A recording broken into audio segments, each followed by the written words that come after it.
Assalamualaikum warahmatullahi wabarakatuh. Saya Muhammad Puguh Kuncoro, nomor presensi 22. Hari ini saya akan menjelaskan tentang mikrosporogenesis. Namun sebelum membahas tentang mikrosporogenesis, saya akan menjelaskan tentang pembuahan pada tumbuhan terlebih dahulu. Maka dari itu, silahkan tonton dan simak baik-baik agar mudeng. Jadi, pembuahan itu terjadi karena peleburan gamet jantan dan gamet betina. Yaitu kalau di tanaman itu dibagi menjadi dua, yaitu fertilisasi internal, yaitu pembuahan yang terjadi di dalam tubuh induk betina, dan fertilisasi eksternal, yaitu pembuahan yang terjadi di luar tubuh induk betina. Nah, silahkan setelah ini lihat gambar yang saya tunjukkan. Jadi setelah terjadi penyerbukan pada bunga, maka serbuk sari di kepala putik akan membentuk saluran menuju bakal biji, disebut buluh serbuk atau buluh sari. Pada saat itu, inti vegetatif berjalan di muka dan diikuti inti generatif. Fungsi dari inti generatif adalah mengatur pertumbuhan buluh serbuk sari menuju ke ruang bakal biji. Sedangkan inti generatif dibagi dua, yaitu inti generatif 1 untuk membuahi inti sel telur dan membentuk zigot, dan inti generatif 2 untuk membuahi inti kandung lembaga sekunder dan membentuk endosperm atau putik lembaga. Menjelang mencapai bakal buah, inti generatif membelah menjadi dua.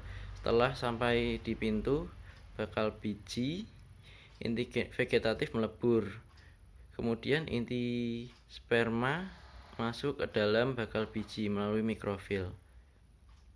Nah, karena itu saya membahas tentang pertumbuhan terlebih dahulu. Karena setelah ini kita akan membahas tentang mikrosporogenesis yang menghasilkan inti generatif 1 dan inti generatif 2. Selanjutnya, apa sih mikrogenesis itu? Jadi, mikrogenesis merupakan proses pembentukan gamet jantan. Pembentukan gamet jantan pada tumbuhan berbiji berlangsung dalam gametofit jantan, yaitu kepala sari yang disebut atera, dan menghasilkan butir serbuk sari yang disebut polen. Selanjutnya, saya akan menjelaskan tahap proses mikrosporogenesis. Yang pertama-tama, silakan Anda lihat gambar yang saya tampilkan dan cermati. Setelah Anda cermati, saya akan jelaskan mulai dari diawalinya sel serbuk sari atau sel induk mikrospora atau mikrosporosit yang bersifat diploid membelah secara meiosis 1. Pembelahan meiosis 1 ini menghasilkan sepasang sel yang bersifat haploid. Lalu, yang kedua, kemudian sepasang sel haploid membelah secara meiosis 2, menghasilkan 4 mikrospora haploid yang berkelompok menjadi 1. 4 mikrospora haploid yang menjadi 1 ini disebut tetrad. Setiap mikrospora mengalami karyokinesis, bukan sitokinesis, sehingga menghasilkan 2 inti haploid. 1 inti disebut inti generatif dan inti vegetatif atau saluran serbuk sari. Inti generatif membelah secara mitosis tanpa sitokinesis sehingga terbentuk 2 inti sperma. inti saluran serbuk sari tidak membelah.